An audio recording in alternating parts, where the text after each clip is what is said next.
Hello दोस्तों, Radhe Radhe. Senior citizen savings की हमारी रिस्पेक्टेड सीनियर सिटीजन के लिए बनाई गई है और 1 अप्रैल 2026 से इसमें काफ़ी सारे बदलाव हो जाएंगे। आज के वीडियो में हम यह डिस्कस करने वाले हैं 1 अप्रैल 2026 से कौन कौन से नए चेंजेस आपको इस स्कीम में देखने को मिलेंगे।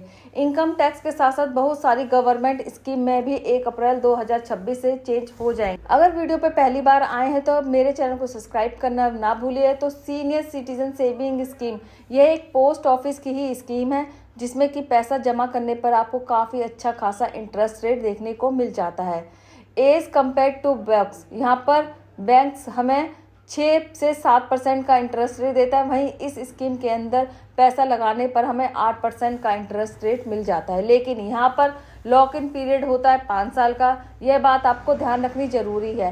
5 साल के बाद आप इस स्कीम से पैसा विड्रॉल कर सकते हैं और अगर आप चाहते हैं कि आप एक्सटेंड कर दें तो आप 3 साल के लिए ब्लॉक में से एक्सटेंड भी करा सकते हैं।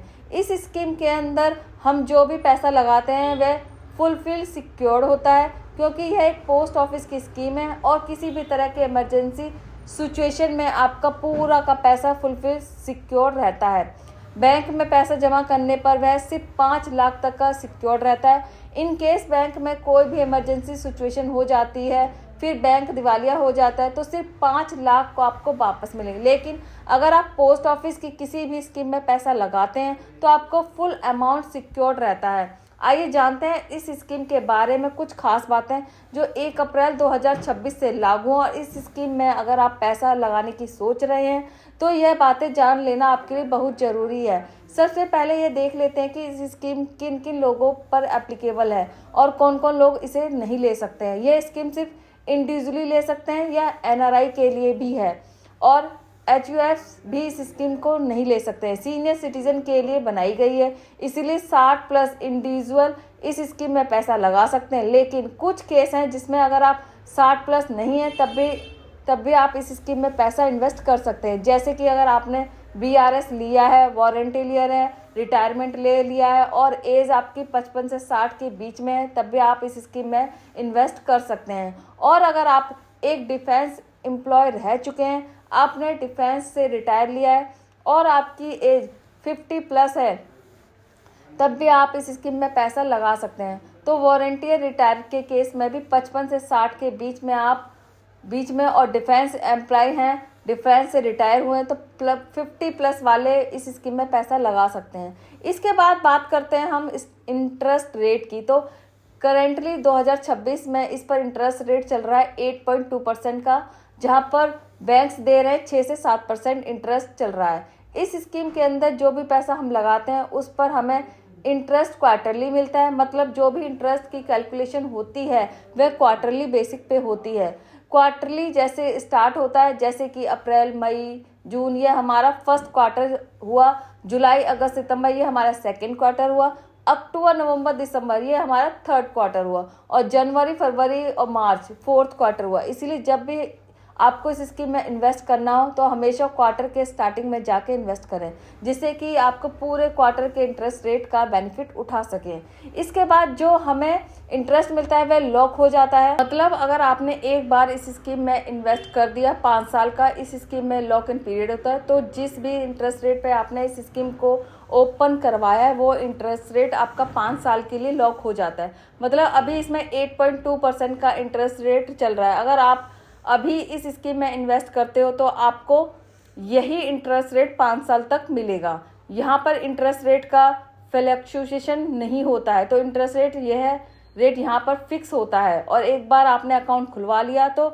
यह लॉक हो जाता है। इसके बाद आती है TDS की लिमिट। इस स्कीम के अंदर जो भी हमें इंटरेस्ट मिलता है उस पर TDS डिडक्ट होता है। पहले यह लिमिट थी 50,000 की, अब अगर आप इन्वेस्ट अमाउंट 50,000 से ज़्यादा हो जाता है तो पोस्ट ऑफिस के ऊपर आपको TDS डिडक्ट करता है।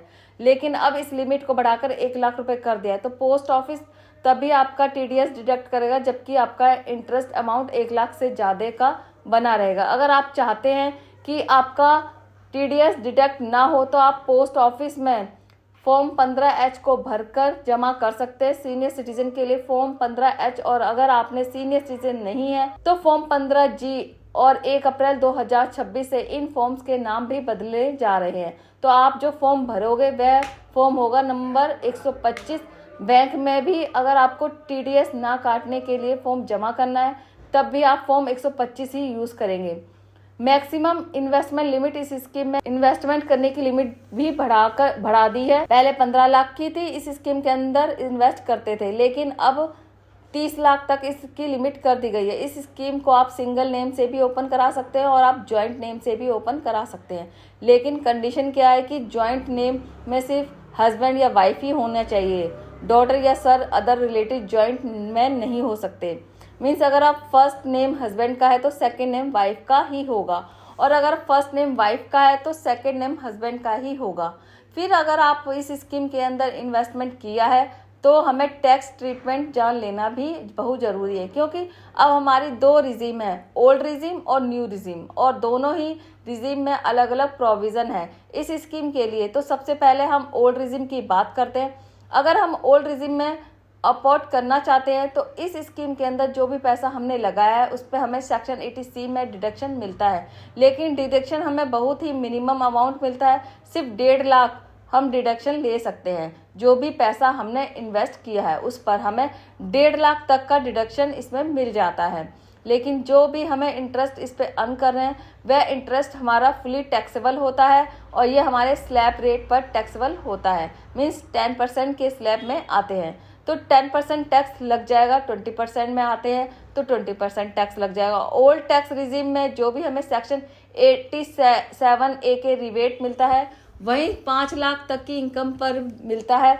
वहीं अगर हम न्यू रिजीम की बात करें तो न्यू रिजीम के अंदर हमें 80C का कोई भी डिडक्शन नहीं मिलता है, और जो इंटरेस्ट रेट है वो भी हमारा फुलफिल टैक्सेबल होता है। स्लैब टैक्स के हिसाब से रिजीम में, क्योंकि सेक्शन 87A के रिबेट बढ़कर 12 लाख तक की इनकम पर कर दिया गया है, तो यहाँ पे आपको बेनिफिट हो सकता है। अगर आपकी टोटल इनकम सब कुछ मिलाकर 12 लाख के अंदर आ जाती है तो आपके ऊपर कोई भी टैक्स लिबर्टी नहीं बनती है। सो आई होप इस वीडियो से आपने काफ़ी सारी चीज़ें जान ली होगी। फिर भी अगर कोई डाउट्स या करेक्शन है आपके दिमाग में तो कमेंट बॉक्स में पूछ सकते हैं। ITR फाइलिंग के लिए अगर आपको यह वीडियो पसंद आई तो वीडियो को लाइक करें, चैनल को सब्सक्राइब करें। मिलते हैं नेक्स्ट वीडियो में किसी और टॉपिक पे। बाय।